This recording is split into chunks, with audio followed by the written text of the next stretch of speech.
Holy moly, broly, look at this. This is Fans Hobbies Overlord, aka Double Evil, and boy, this thing looks incredible. Dude, just starting with the box, I gotta say, I love how they did the logo. Really old school. And while I'm not 100% familiar with him, I do know that he's a double Power Master, and I think this set he has 4. But one more time, let's do a quick scroll. Dude, my guy is so majestic. The jet mode looks really sleek, the tank mode very solid, and then we have the base mode that's somewhat reminiscent of some of the other Titan bases as well. Oh, and here are the 2 other Breastmasters. This is the back of the box, and pretty much we can see everything that we just saw summarized really nicely. Really well done. Here he is outside of the box, and boy, that looks good. He's encased in some nice styrofoam that I hope is environment friendly, but let's take a deep dive. Starting at the top of the insert, we can see the 4 Power Masters, and I'm very curious to see what their differences are. From what I can tell, the front part of the robot seems to be the same, but the back engine aspect seems to be different. The same goes for the other set of guys as well. So many things to look at, what should we start with? Why don't we start with the tank? Alright, now here's the tank, and boy, that is one chunky monkey. And this is straight up on brand for Fans Hobby. You know, big, chunky, burly, nice to manipulate and hold. The material feels pretty good. Yeah, decent enough plastic. I think the treads are on some type of rubber, and I think they do move, but they seem to be like locked by some spring loading mechanism, and okay. Well, that just popped off, but I guess it's supposed to. I mean, you don't really need it because it's the bottom of the tank, and you can see the ports from the thighs over there, and not bad though. But okay, I'm sure we'll figure out where that goes later. Looking at the turret, we can see that it goes up and down. It also rotates left and right, and it appears to be on ratchets, but it can't do a 360. Let's take a look at the cockpit. We can open it up, revealing the driver's seat, and there's actually a fair amount of detail in there. Let's see if I can give you a better angle over here.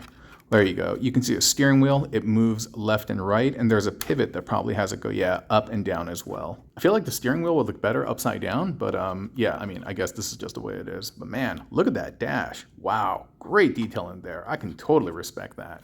And that's pretty much it for the tank mode. Now let's take a look at the jet. Ooh, coming at you. Look at this thing. Yo, it is massive. Wow. Doing a quick 3/6, we can see the thrusters in the back, which are also the hip connectors.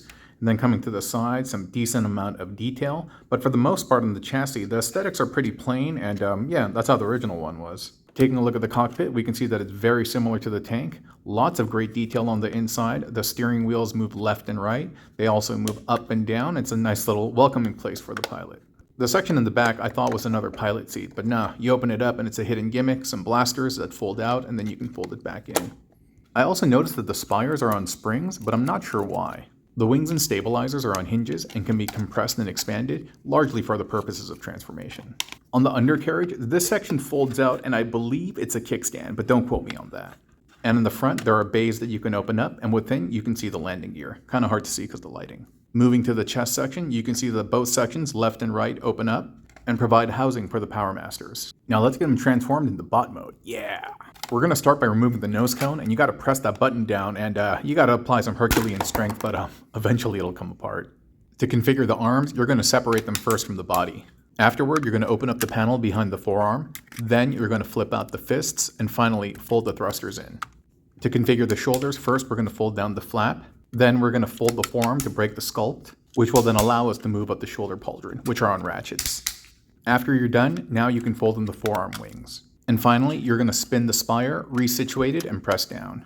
And now we're done with the front. Take the undercarriage of the tank and remove this bit, flip it around, and fold it in half. Now let's work on the legs. You're going to start by literally just splitting them in half. Bottom, top, and then the underside. A little elbow grease may be required. We're going to start with the leg with the turret. First, we're just going to fold that in. Then we're going to lift that section up and slide it forward. Then we're going to unlock the side panel, lift up the entire piece, and then rock it forward and secure it in place. Now we're going to move to the front, lift this panel up, and then fold the front in on itself. From here, we're going to compress in the entire turret bit. From here, we're going to fold out the foot, and then release the heel, flip out the tiny toe, and then lastly, the heel support. And now we're going to fold back the treads, and then push them in, and then bring down the side panel. Almost forgot to spin the toe to the other side. And finally, we're going to slide out the thigh, repeat for the other side, and connect it to the top torso.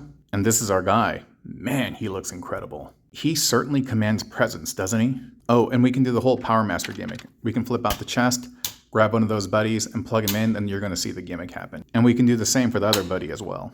Yeah, he does have a bit of heft, but it's not like unnecessarily heavy, and I think it's just really, really well done.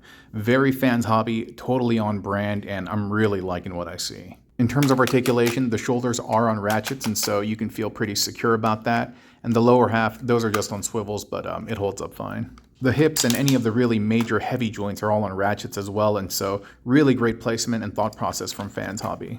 And to ensure some posability, he does have a waist swivel, but I don't think he has a crunch. Or if he does, it's very minor. Head is on 2 rockers. There's a ball joint, and there's also a separate neck kind of like cowl area, and so that's really done well. Very expressive.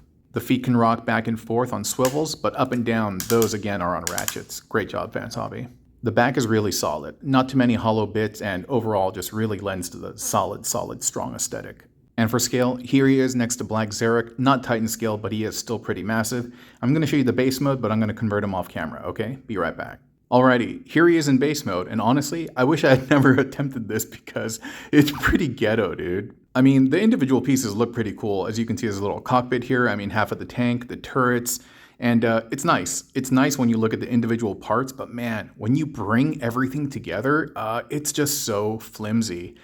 It's just really connected by a couple of ramps and tabs, and if you try to move it, it's gonna all crumble. You sneeze on it, you breathe on it, it's gonna come apart.